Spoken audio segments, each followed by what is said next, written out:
welcome again to Kid Science. Today we're going to continue on with our biology unit and take a look at why we are who we are and what makes me, how come I'm different from, or I look different, sound different from what you guys are. Before we start that though, I'd, number one, like to open up the lines and encourage some of you to talk to me. On Oahu, the number is 956-5670, and Neighbor Islands, it is 1-800-342-7949, and would be delighted to have some of you talk to me today.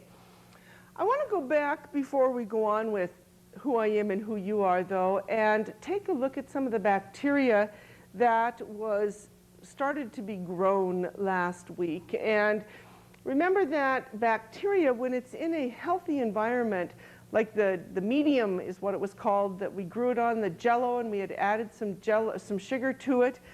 That jello is a food source for the bacteria, and if you have bacteria that's growing on a healthy food source and in a warm, dark place, it's probably going to multiply. Remember, every bacteria has the ability to multiply every 20 minutes. Which means we could have millions and millions by now, and mine has grown very well. I want to start by going back though and looking at some of the pictures that I gave you a brief glance of last week, that some of the things that you might be seeing, I definitely am in what I'm growing. But let's take a look at these pictures first. That this one is colors that you might see out of liquid stuff out of your nose. You might be getting some things that look like this. If you took dirt and grew the dirt, you'd get what I call alphabet soup here. Possibility of this. If it looks different from this, it means there are other added things in it. Airborne bacteria might tend to look like this. Dust would look like this, only my dust is incredible. What I've grown here. And then if you took some scum out of your sink drain, you might tend to have something that looks like this. Now, let's take a look at what I came up with here to give you a little example. My dust is absolutely incredible. I left it here for the week. And what you see here in the bottom, it almost looks like there's a fruit salad in my jello here. Last week you could see absolutely nothing on the top of this. It has grown to be colors on the bottom, and on the top of this it is furry. Let's see if I can turn it. Yes, you can definitely see it. Almost looks like a mold growing, but this is dust, and this is what my dust looks on the top. Big blobs, furry things. It goes all the way through it and down to the bottom, this wonderful colored stuff. Again, that is samples of dust bacteria. I don't think I want to leave this open very long here. This other one, these get to be kind of gross. This is what came out of my ear. I put a Q-tip in my ear, and I was able to get this kind of I don't know if you can see this here. Okay, on the top here, you can see I'm starting to grow a little white stuff on the top of it. There is a little red dot on the top edge. Down here on the bottom, oops, excuse me, let me turn this the right way here, is a big moldy splotch. It looks like mold, but again, this is the bacteria that is growing on here. This came out of my ear. Not as bad as what the dust was, which I'm glad to say. The other one I have here is what actually came off of my tooth. And I think I'll take this into the dentist tomorrow and show him when I go in. He'd probably be thrilled. This is the bacteria that has grown off of the side of my tooth. Again, there's little white spots on the top, and there is the big blobs of it down on the side. I'm sure a lot of you have gotten growths that are like this. Bacteria growing. You might want to go back and try this again. I'm tempted to try this with my tooth again and try it with a brushed tooth versus a non-brushed tooth and see what this actually would grow to be like. Now, I would not recommend opening yours up like I did. I was just trying to make it be clear so that you can see it. We do want to remember that some bacteria is good, some bacteria is bad, and both we have within our body. The one thing I think that has struck me since last week is, remember when I said that underneath every fingernail you have like 1.5 million bacteria? Think of that multiplying every 20 minutes. I bite my fingernails a lot. I found myself chewing on my fingernails, and every time I put it in my mouth, it immediately came out. Just thinking of how much bacteria was contained within that. Now, that's what we find in and on our body. Today, we want to go to a little different area, and that is looking at who we are and why we are who we are and how we resemble other family members. Thing we're going to talk about is something called heredity. And this, the definition of this is the passing of certain characteristics from parent to child. There's certain things that I passed on to my own two boys. I think there's things that they have that I don't think were ever part of me. But heredity is what your parent passed on to you, and heredity is what you as a parent will pass on to your children. Now, I want to start by giving you a little quiz here. Make you think about heredity, and let's just see how much we know. Again, I'd like to open up the lines. Oahu is 956-5670, and Neighbor Islands is 1-800-342-7949. I'd like you to write down on here fact or fiction. We're going to put the question up on the television screen here.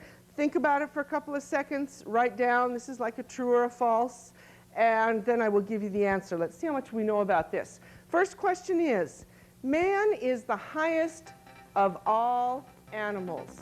Therefore, he has the most chromosomes. Is this fact or fiction? Fact or fiction?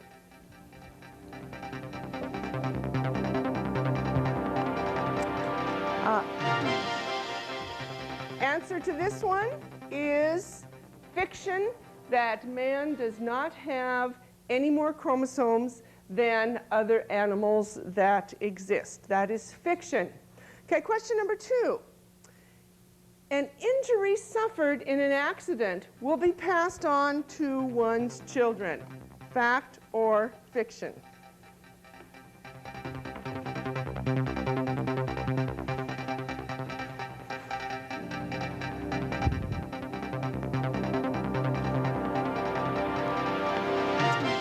And the answer to that one is also fiction. The fact that I fell and tore a ligament in my leg while I was skiing doesn't mean that the child that I would give birth to after that happened would have the same problem. An accident, something that's suffered in an accident, will not pass on to someone else.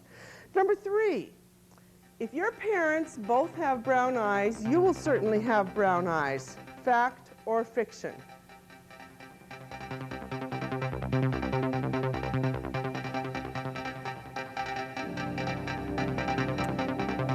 Answer to that one is false. That is fiction. It doesn't necessarily mean, there's a good chance that you will have brown eyes, but it doesn't necessarily mean that that will happen. There's a lot of other things that go on inside you that you may be carrying different genes, and we're going to get into that today. You don't necessarily have to have brown eyes just because both of your parents do. Number 4, you have inherited traits which are not apparent, which means are not seen. You have some inherited traits that are not seen.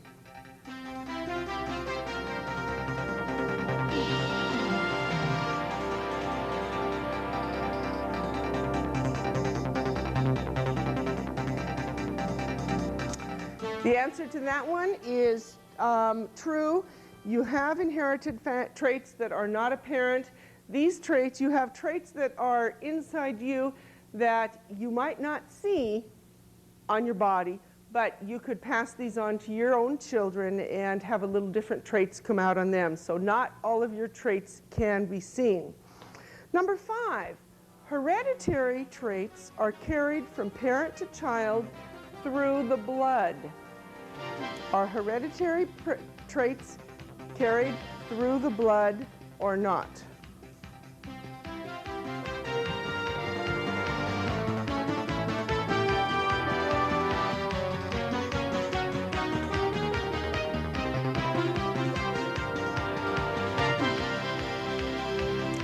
And the answer to that one is false. or fiction. That is not true. Hereditary traits are not carried through the blood. We're going to talk today about what they are carried through. They're carried through your chromosomes. Number 6, each person inherits exactly half of his genetic makeup from each parent. Each person inherits exactly half of his genetic makeup from each parent.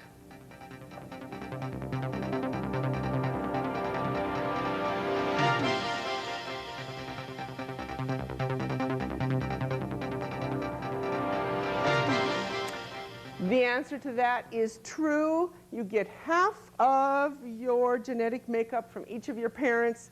I used to remember when I was a kid, even today, my father still will say when I do something that is not quite what he believes in or he thinks is a little strange, he'll say, I inherited that from my mother, not from him. I only inherited the intelligent, good-looking kind of things from him. But we do inherit half of our genetic makeup does come from each of our parents.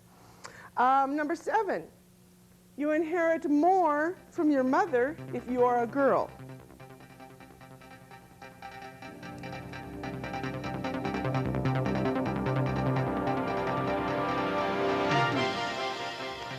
Okay, and if you listen to the last answer, you know that that is not true, that you get half of your genetic makeup from each parent. So even if you're a girl, you don't get more from your mother. If you're a boy, you don't get more from your father.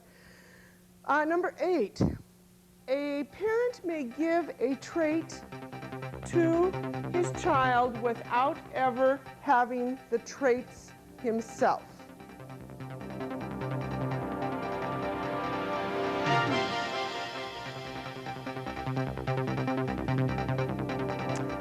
You know, I think a better way of stating that question is that a parent would give a trait to his child without ever having the trait be apparent to himself. And that is true.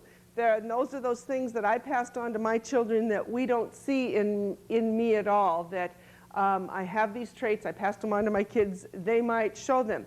I might have also passed them on to my kids. They don't show them, but they could pass them on to their kids, which is where you get a grandparent looking very much like a grandchild for some reason, and the person in the middle is a little different there. I didn't say that well. Let's try the next one here. Number 9, if you resemble one parent more than the other, you probably inherited more from that parent.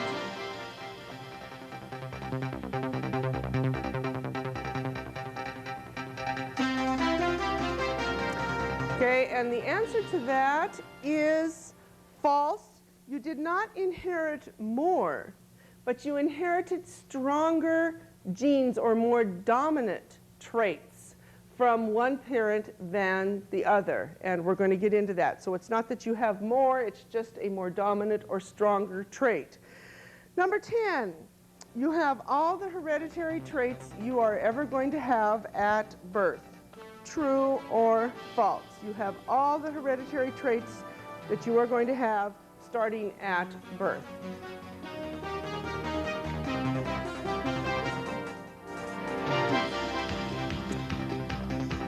And the answer to that one is also true, that everything that you have genetically today you received at birth. And this is what we want to start out by looking at today, is what you did inherit at birth. They call it your blueprint for life. It's who you are, why you are you. When police go out and they are trying to identify bodies, they will look for certain things that will help identify us. One thing they started to do several years ago to help identify lost kids was to fingerprint all of us from a very, very early age. Supposedly, there is no one with the same identical fingerprints. They have not found anyone with identical fingerprints. I'm curious about identical twins and how close identical twins who have a lot of things that are the same, how close their fingerprints are to each other. But fingerprints are supposed to be one thing that belong to only you, that you can be identified by your fingerprints. Sometimes that's good and sometimes that's bad, depending on what it is you have done or why they are trying to locate you. Another thing they use is dental records.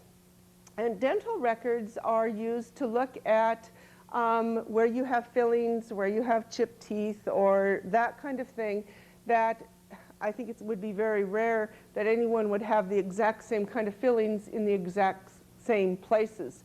So if they come up with missing people and they know that this could be a possibility of 1 out of 10 people, they may go for the dental records of those 10 people and see if they can match that up if all of the teeth are still intact in the body.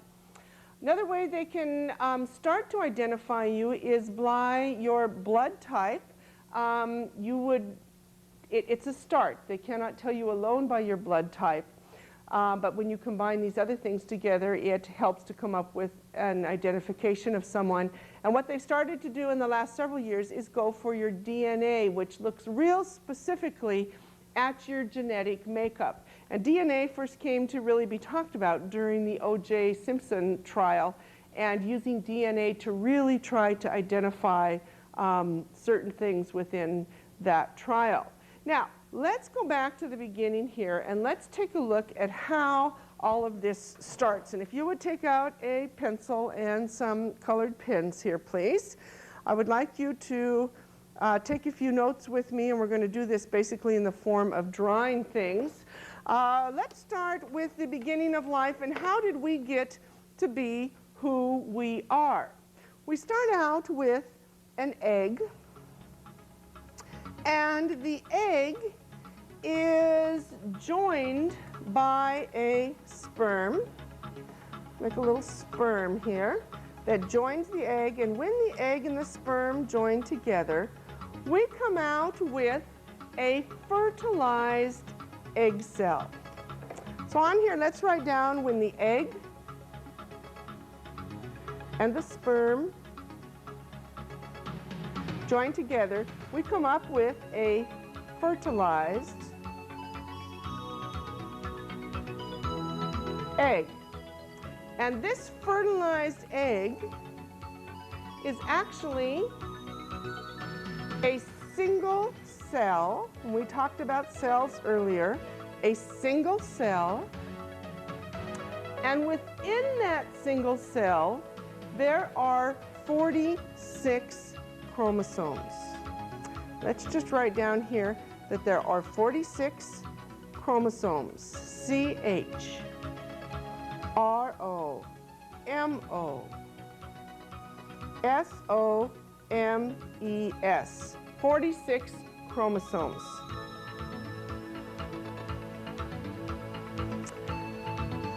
And those chromosomes, those 46 chromosomes, carry information. Let's put it over here. Information about who you are, about you. There's about 50,000 bits of information that determines who you are. This makes up your blueprint, who you are. Like I said, each of us, except for identical twins, are very different.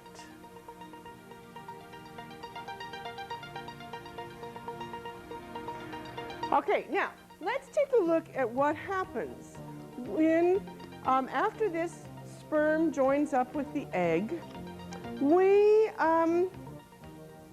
have growth happening immediately. And that single cell immediately starts to change. It starts to divide. And this single cell at first is called a zygote. And let's take a look at some pictures here. Excuse me. The zygote or fertilized egg looks like this at first. And very quickly, it becomes two cells. and then it becomes 4 cells, and then it becomes 8 cells, and then it becomes many cells, and then it becomes a hollow ball of cells, and within that hollow ball, we then have the start of the embryonic disc, which is the very start of you. This was probably your first picture of you. All of us looked like this. First thing that grows within that embryonic disc is the heart. And then this whole embryonic disc here changes a little bit, and we then have the heart, we have the embryo, and we have the umbilical cord. And it's that umbilical cord that attaches to the placenta in the mother, and the baby feeds from that. And it's that umbilical cord, which is your belly button. Now, all of these changes take just a couple of days. And within a couple of days, from the time that that egg and sperm meet together, that zygote becomes what is called an embryo. You have a heart, you have an umbilical cord. It is then attached to the mother within the uterus, and this baby starts to grow. At 7 weeks, the baby will look like this. If we can see a picture of that, please. At 7 weeks, this is what the embryo looks like. It is about 1.2 inches long. Fingers and toes have begun to form, and you can see the eyeball. You can see basically the shape of, this was you too, guys. This was probably your second picture. We're going to go through a few other pictures here. That one of these goes back 2 weeks from the last one you saw is 5 weeks. You see 8 weeks. At 12 weeks, you have a lot more defined body parts. You have 4 months, you've got 7 months, and then you have 9 months of age when you are ready to be born. Now, there's a lot of things that doctors can tell the parents about the baby when you are in the womb and going through these stages. There's different tests that can be done that can identify if you are a male or a female.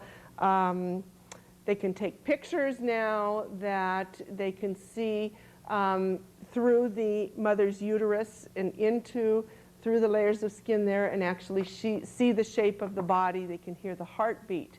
But we want to look today, we don't want to go so much into that in the birth, but we want to look instead is what determines whether you are a boy or a girl? What makes the difference there? Years ago, there was I think it was Henry VIII, the King Henry VIII, used to get really upset with his wives because he was always getting girls instead of boys. That as his children were born, he wanted a boy, he wanted that prince, that king to succeed him. And he was getting girls instead, and if the queen gave a birth to a girl, lots of times he just beheaded her and got a new wife and tried for another boy. Well, it turns out it is not the female that determines the sex of the baby. It is actually the male. And if you would turn that paper over, or let's take another one here, let's draw a little picture that helps define how this one works also. In those chromosomes that, we have this egg here with this fertilized egg with these 46 chromosomes. 2 of these are what are called the sex chromosomes, and they determine the sex of that baby. Now, the female, the mother, will pass on 2 X chromosomes. This would be the female. Would you please draw this? The father will pass on an X and a Y chromosome. This would be the male. Now, what we have are these chromosomes meeting up with each other.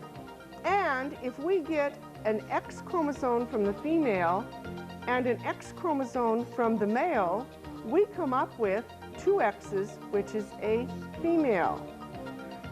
Okay? If we come up with instead an X chromosome and a Y chromosome, we come up with a male. And that's how the whatever sex you are, a male or female, is determined. Now, this is just a random thing. whether it's an X chromosome or a Y chromosome, doctors are beginning to do some research and are finding that there are maybe some ways that they can help determine whether it's going to be a boy or girl. But in most cases, this is a random, like I said, kind of thing. We want to do a little activity here that is going to show you how this random activity works. But to do that, you need to create a chart. So if you will, again, turn a piece of paper over or take another one. Let's make a chart here, and let's put I'd like a line up here, and then let's go for about 10 lines going down here. 1, 2, 3, 4, 5, 6, 7, 8, 9, whoops, and 10. Let's put one little line right down like this. And let's divide this into 1, 2, and 3 categories here. Okay. Let's number these. 1, 2, 3, 4, 5, 6, 7, 8, 9, and 10. We'll give you a minute here to catch up on this chart.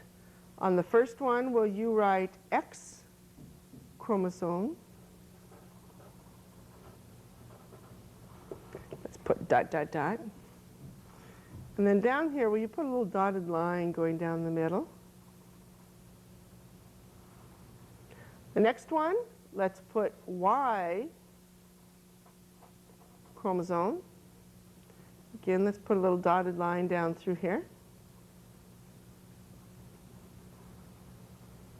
And over here, let's put down the sex of the offspring. Sex of, let's put child, is a shorter word here. It's sex of the child. Okay, let's just give you a minute here to finish up this chart.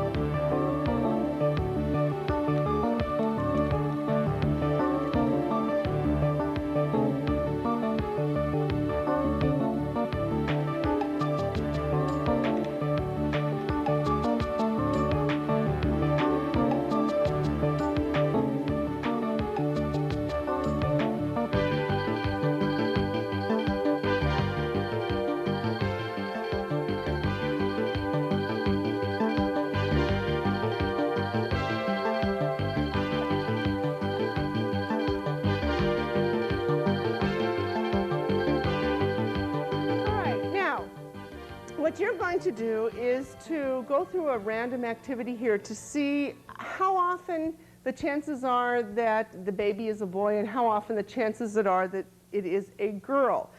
You have 2 envelopes or 2 cups or something in front of you. One of them should have 10 little squares or beans or something of one color. This represents the X chromosomes, or this is the female. The other one, it has 2 colors in it. You should have 5 of one color, 5 of another color, and this represents the X and the Y chromosomes that you would find within the male. Now, you don't want to look in these containers. Mine are clear just so that you can see into them, but I'm not looking at these, and I am going to just pull out one little tag from, or one little piece of paper from each container. First one I pull out is going to be from the female one. It is green on my chart. I am going to mark off that I had a X chromosome, okay? And then I am going to pull out of the other container another piece of paper. This would be the chromosome coming from the male. And I got a green one on this one, which I would then mark on this space, and the sex of the child then would be a female. Okay, the next one that I would do, if I come up with a Y chromosome, I want to mark down here that I got a Y chromosome, and maybe I